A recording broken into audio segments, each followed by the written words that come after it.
Hey guys, happy Friday. I wanted to do a quick tutorial. Well, I don't know how quick it's going to be, but I'll try to make it like no more than 15 minutes. But yeah, I was working on this today. This is going to be for this Sunday, the 7th of 2016. So whenever people watch this. And I was working on this video and I figured this would be a great thing to do a quick tutorial on. And I called it placing music where you want it, or placing music where you need it. Because a lot of times when you're in videos, when you're editing, which is basically a fancy word for problem solving, you're working with the music that you choose. Unless you have somebody scoring something for you, specifically for your video. But most likely you're probably going to download some song and then add it into your video. And we all know that music is really important. It kind of sets the pace of the video and determines the feel of it. So when I'm working with music, a lot of times I need to skip around and place it where I need it to be so it sounds right with the video. So I wanted to show you guys how I do that today. So I'm going to play this really quick. And so if you can see what I mean, let me play this. So if you guys watch this and listen specifically to the soundtrack. That's a huge thing. I'm also really excited about student ministry. We have a new extension, I-5 Extreme, which is going to be our preteen ministry that we'll be launching here at the new location. So we're excited about that. Our 5th and 6th graders will be joining our student ministry. Our middle and high schoolers will have another separate ministry just for them. Our detours are coming back, so we're so excited. So it's just an awesome time. We're so excited. Our young adults are going to have space to have groups and to have meetings and events, and it's just an exciting time for our ministry. It's an exciting time for Next Gen. It's an exciting time for I-5 Church.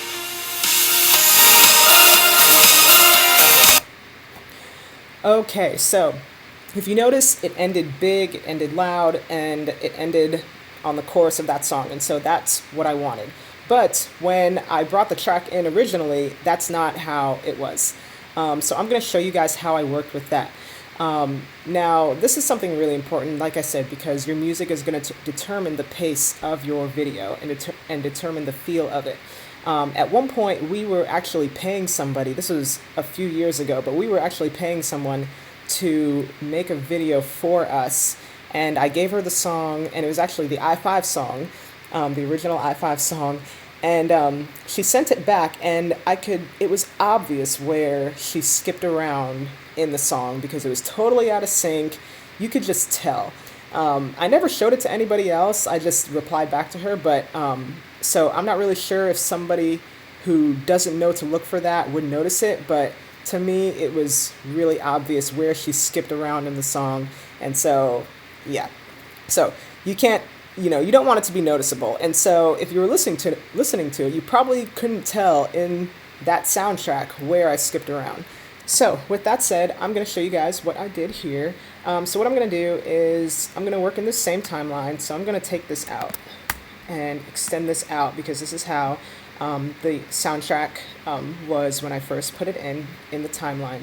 And I'm just going to turn it up so you guys can hear it because we don't need to worry about hearing Pastor Larry right now. So I'm actually going to mute him all the way through.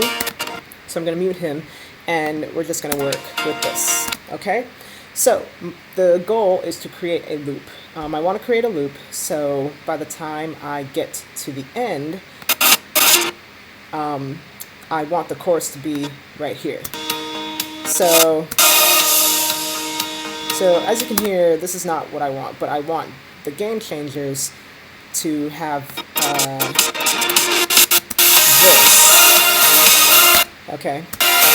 So as you see, he's still talking while the chorus hits. So I just need to create a loop in order to solve that problem. So what I'm going to do is I'm going to listen through and see where I can, and pause the video to where I think will be a good place to create a loop. If you're a musician, like I was saying, it'll be a little bit easier, especially if the song is in 4, because then you can just count in 4 and pause it on the 1 or something like that. But if you're not, it's really key just to listen and make sure that you're pausing your track or pausing your scrub right on the beat, so you can have the right time so everything is synced up nicely. So I'm going to play it and see where I can pause and put my first loop.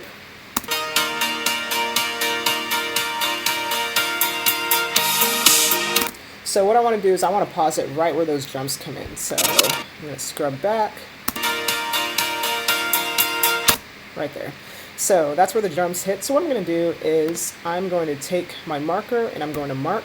So I just hit M and then my marker is right there. If you have this highlighted and you hit M, your marker will end up on the track, which is okay, but I can see it a little better when it's up here. So I'm going to hit start. So in order to get your marker up here on the timeline, on the top of it, you just have to not have this highlighted. So that's all for that.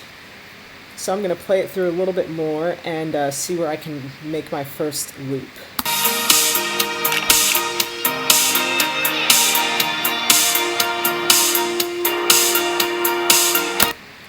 So if I stop it right there, which is on the 1, that is a good place for me to start my loop over again.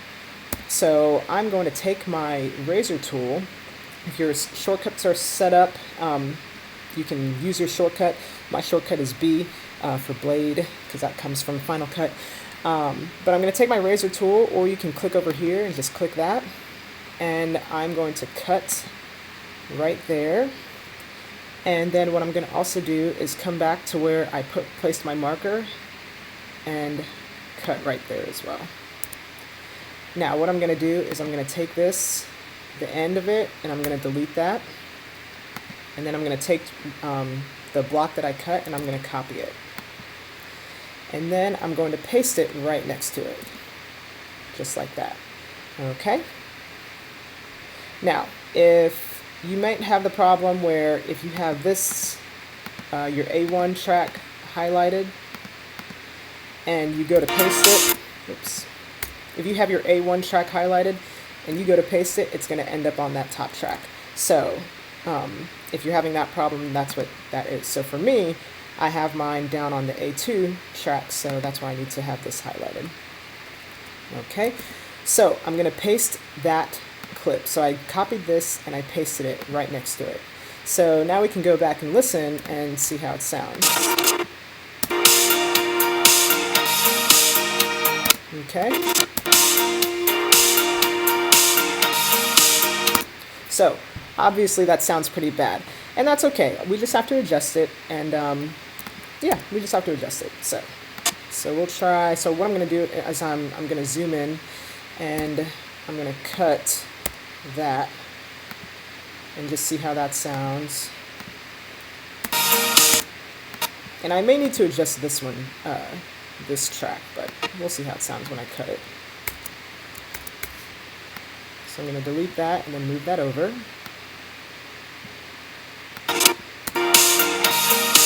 Okay, we're getting a little bit better.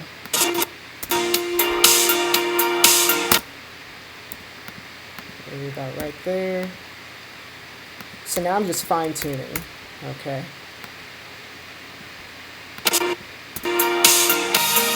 Okay, just about. Almost. So once I get that right, it doesn't have to be perfectly perfect, especially when somebody is talking over it. You really won't be able to tell.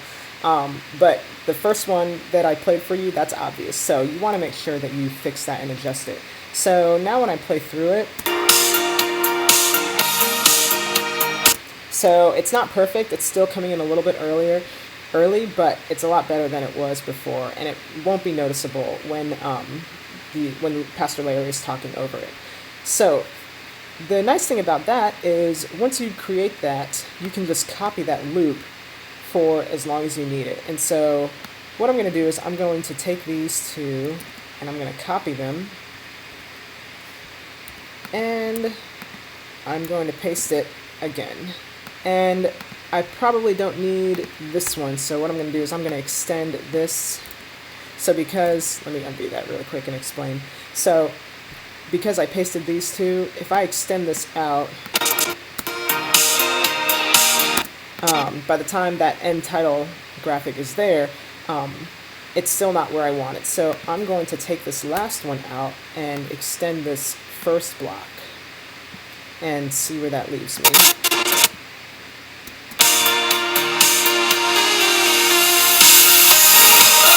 So, and that's exactly where I want to be. So all I did was copy these two blocks, right? And then I pasted it again. But I only needed the first one because by the time it got here, the music was where I needed it to be. So I didn't need to loop it too many times. But in some cases, I do need to loop the music over and over again.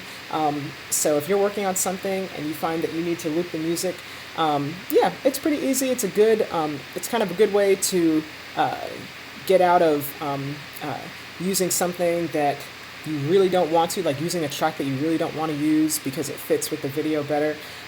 So in this case, the music fits with the video, and then it ends on a high with the ending graphic. And so that's really all about placing the music where you want it and placing it where you need it. So that's another lesson in editing or problem solving. So I hope this helps. If you have any questions, feel free to let me know, and I will see you guys soon.